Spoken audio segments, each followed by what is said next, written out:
Hello again, Dan with History for Today. Yesterday afternoon, I thought I would try out Obsidian Publish for the first time.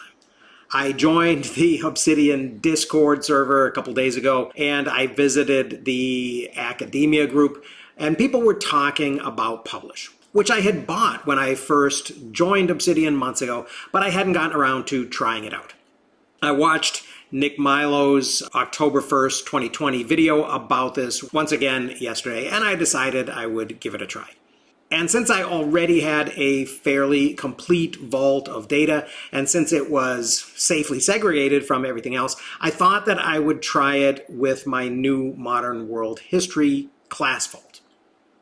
So I went into the settings, to the core plugins page, and at the bottom I found the Publish plugin, and I turned that on, and then a little paper airplane icon appeared on my nav bar, and when I pushed that, I got an opportunity to choose the things that I was publishing.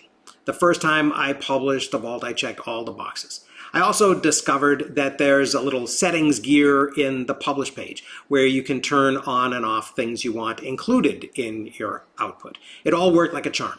And the web page that was created looked a lot like the original vault, which was great.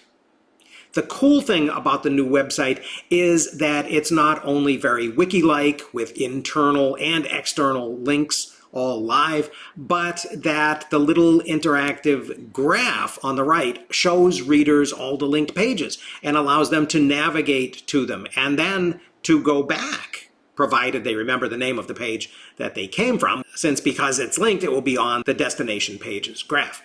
There's also potentially a table of contents that I saw in Nick's video, but I wasn't really able to figure out how to make it appear on the right-hand column beneath the graph. So I'll continue working on that. Probably has something to do with the fact that I'm probably not using headings quite correctly in the main vault. So there's more learning for me to do there.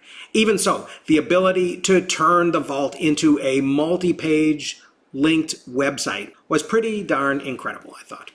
Now, I actually still like the Dropbox-based live vault for my students because unlike this published vault, it allows them to interact with my material and to add their own content. Although it's only just now occurred to me that in the published website version of the vault, I suppose they might be able to use Hypothesis. So that's a thought as well that I'll explore. But even if I don't use it for my classes, I think this is going to be a really cool way for me to share my research as I'm doing it.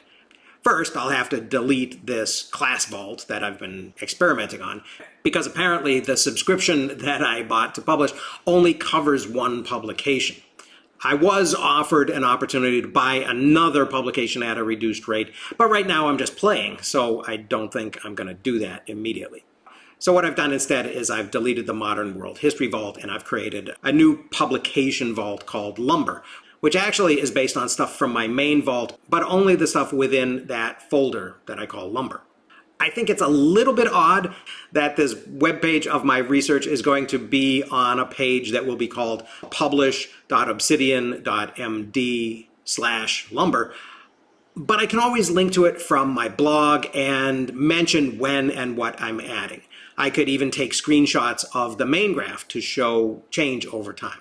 So hopefully this additional instance of working with the garage door open will also, like many of my other experiences with blogging, keep me motivated and keep me interested in continuing to push forward in this research and post things as I am working on them.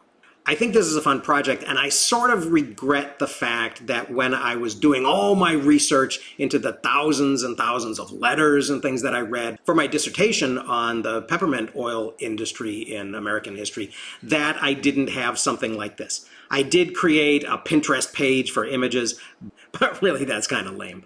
And so I'd be much happier if I had created something like what I'm envisioning now. Of course, I'm not going to go back and do that because that would involve hundreds of hours working on something that I've already closed the book on.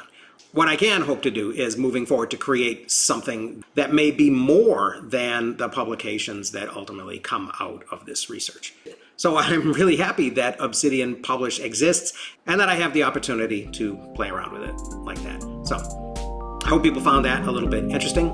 Thanks for listening, and I'll see you again next time.